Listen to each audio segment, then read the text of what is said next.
Bonjour, vous êtes à l'écoute du téléphone visé. Croyez-vous que le bonheur puisse exister sans amour? Winston Churchill prenait part un soir à un banquet et on posa aux invités la question: qui aimeriez-vous être si vous deviez changer? Quand ce fut son tour de parler, il se leva et alla se mettre debout derrière la chaise de sa femme, Clémentine. Il lui prit la main et dit: si je ne pouvais pas être qui je suis, j'aimerais devenir le second mari de Lady Churchill. Quelle manière originale d'exprimer l'affection, le respect et l'appréciation de son conjoint. L'amour, comme la vie, est un don de notre incomparable Créateur. Il a créé chaque être humain capable de donner et accepter l'amour, et il a placé dans notre cœur le besoin d'aimer et d'être aimé.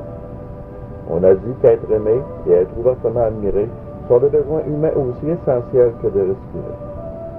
Alors pourquoi manquons-nous si souvent d'exprimer notre affection à autrui quand nous avons tellement besoin nous-mêmes? L'amour n'est pas seulement une émotion, c'est un acte.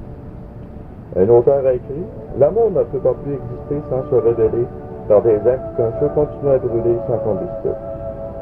Semblable à une plante, l'amour, pourquoi, doit être nourri et manié avec soin.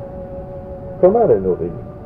Par exemple, en restant de caractère souple, en n'imposant pas toujours notre volonté, en donnant plus qu'en recevant, en nous intéressant sincèrement aux autres, par notre bonne volonté à les écouter.